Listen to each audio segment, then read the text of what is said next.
prosseguindo na interpretação do Apocalipse versículo por versículo, agora vamos para o versículo 7 do capítulo 19.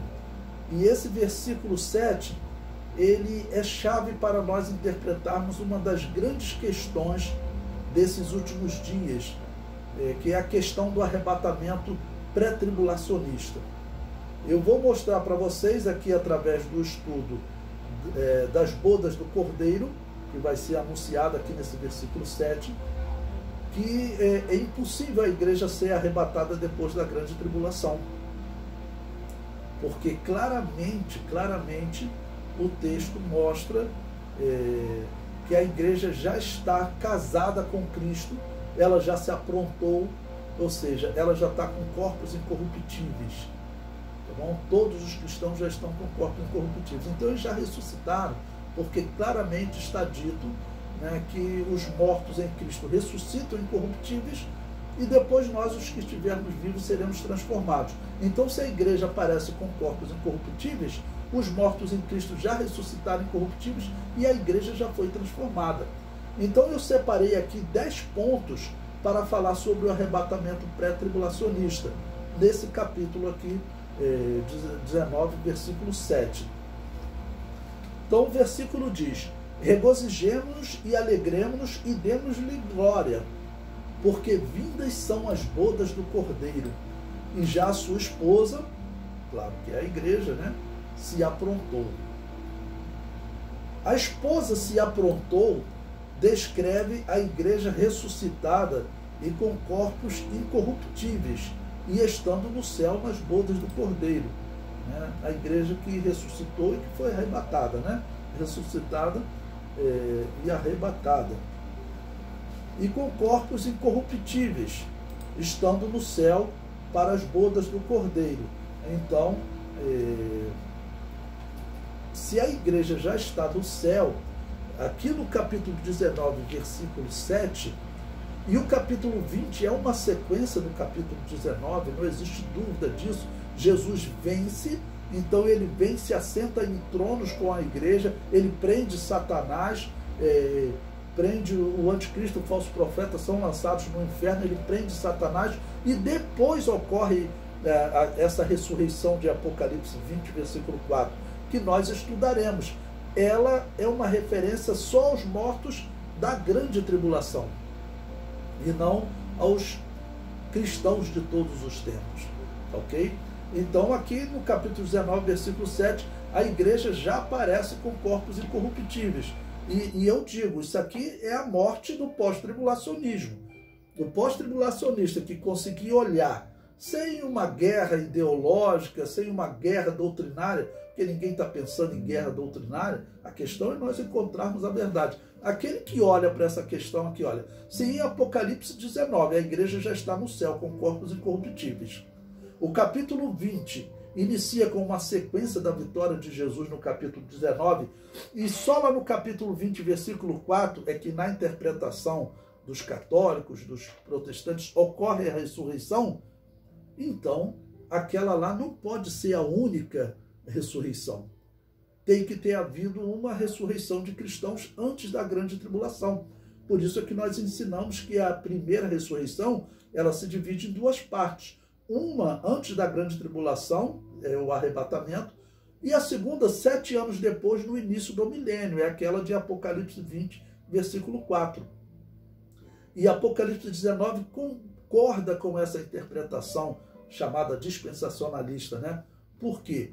Porque antes de Apocalipse 20, versículo 4, em Apocalipse 19, versículo 7, a igreja já está em glória com corpos incorruptíveis. O comentário prossegue.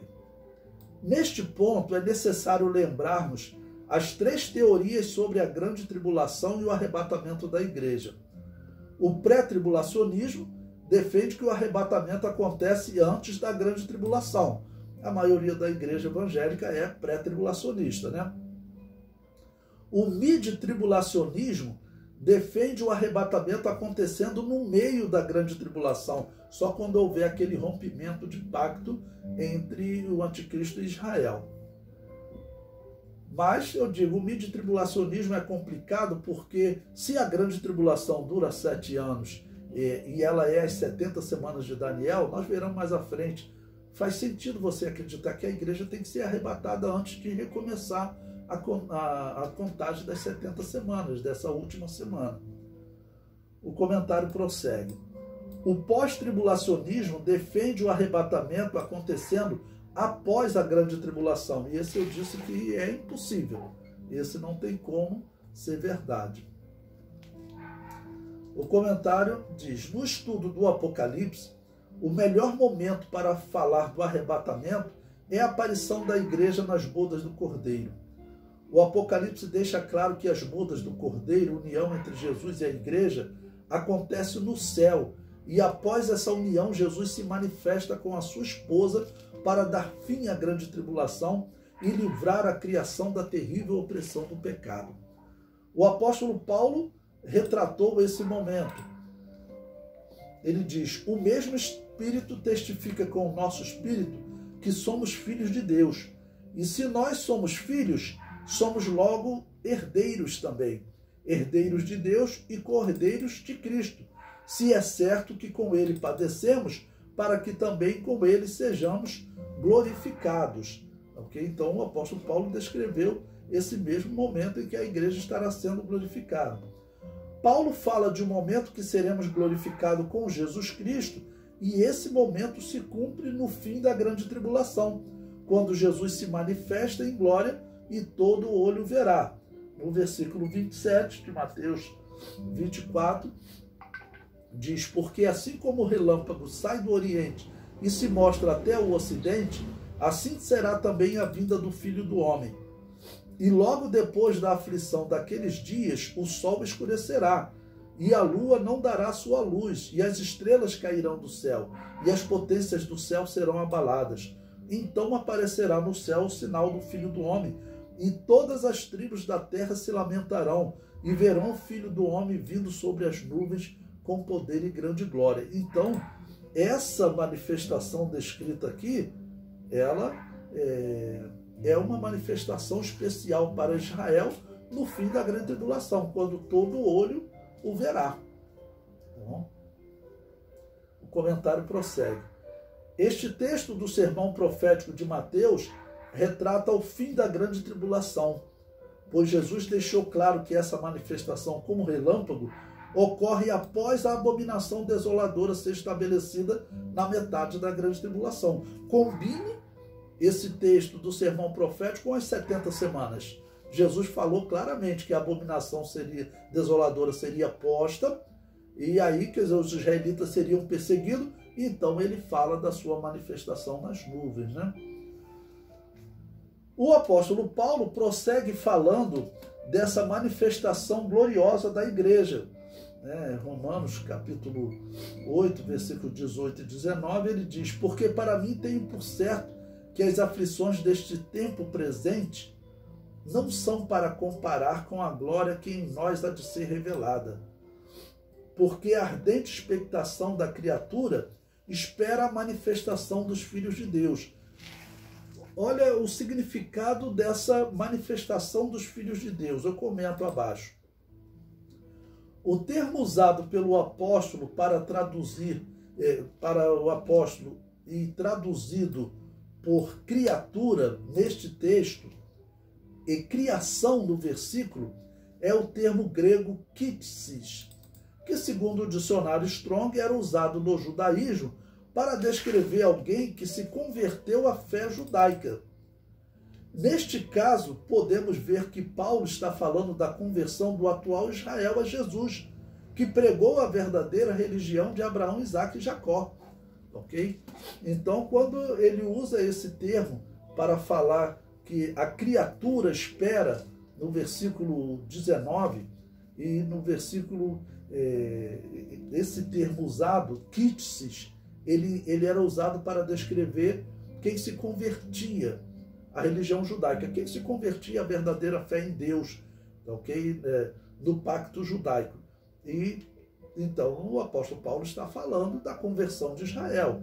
E veja, Paulo prossegue: porque a criação ficou sujeita à vaidade, não por sua vontade, mas por causa do que a sujeitou, quando o pecado atingiu o primeiro casal, Deus falou que a criação ficaria sujeita à vaidade quando disse: maldita é a terra por causa de ti, espinhos e cardos também te produzirá, e comerás a erva do campo.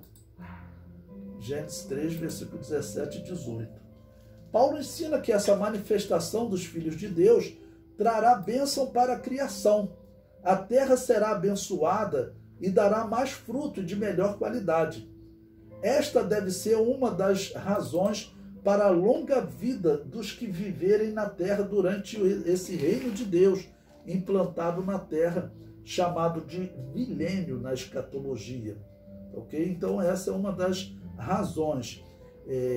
Por quê? Porque você tendo uma natureza que gere melhor alimento, certamente o homem vai viver mais.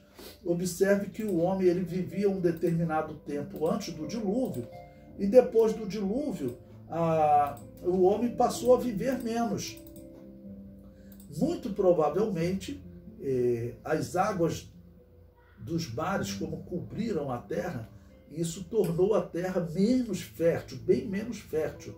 Então essa deve ser uma das razões para, depois do dilúvio, a vida ser reduzida. Apenas os homens que viveram antes do dilúvio, Sem e Noé, esses vão continuar vivendo por 300 anos depois do dilúvio. Mas os que nascem depois do dilúvio não vivem mais, até pela ordem de Deus,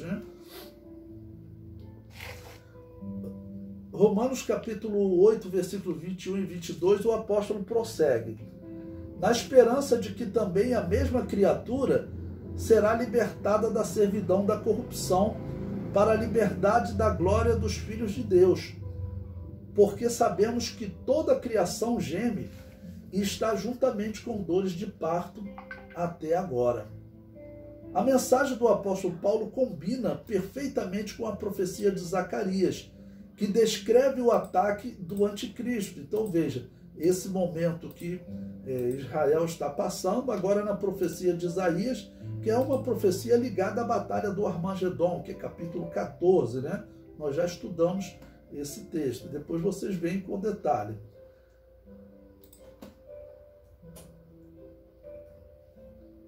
Zacarias capítulo 14, versículo 1 diz: eis que vem o dia de Yahvé. Lembrando que tudo em maiúsculo, nós estamos falando do nome próprio de Deus, Yahvé. Eis que vem o dia de Yahvé, em que os teus despojos se repartirão no meio de ti. Porque eu ajuntarei todas as nações para a peleja contra Jerusalém, e a cidade será tomada, e as casas serão saqueadas, e as mulheres forçadas, e metade da cidade sairá para o cativeiro, mas o resto do povo não será expulso da cidade. Zacarias 14, versículos 1 e 2. Israel não terá como resistir ao exército do príncipe das trevas. O alvo do anticristo é tomar Jerusalém, se assentar no trono de Davi e reinar sobre Israel. Mas Yahvé não permitirá. Veja o que prossegue o profeta Zacarias dizendo, agora no versículo 3 e 4. Ele diz: e Yahvé sairá e pelejará contra as nações, e naquele dia estarão os seus pés sobre o monte das oliveiras, que está defronte de Jerusalém para o oriente. E o monte das oliveiras será fendido pelo meio, para o oriente e para o ocidente, e haverá um vale muito grande, e metade do monte se apartará para o norte, e a outra metade dele para o sul. Então está descrevendo claramente a ação de Deus para livrar Israel dessa investida do anticristo, O momento também é profetizado por Ezequiel na visão do Vale dos Ossos Secos, quando parte da visão de Ezequiel já se cumpriu, grande parte, Os ossos se juntaram e Israel retornou para Canaã. Surgiram nervos quando ocorreu a independência do Estado de Israel em 1948. Na Guerra dos 6 Dias se cumpriu a visão da carne surgindo no corpo, e o povo que vivia como ossos secos está se recuperando. Na Guerra do Yom Kippur, em 1973, cumpriu-se a visão em que surgia a pele no corpo. Só falta entrar o Espírito para que o corpo volte à vida.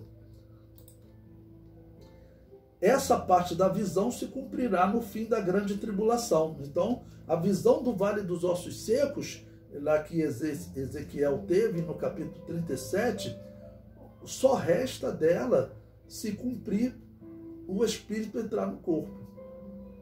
Porque hoje Israel já existe como corpo, como nação, mas ainda não se converteu a Jesus. O comentário prossegue. Quando Jesus for recebido pelos judeus como seu Messias, se cumprirá a promessa de Deus a Abraão. E abençoarei os que te abençoarem, e amaldiçoarei os que te amaldiçoarem. E em ti serão benditas todas as famílias da terra. Então, esse versículo 7, eu separei exatamente para falar para vocês sobre isso.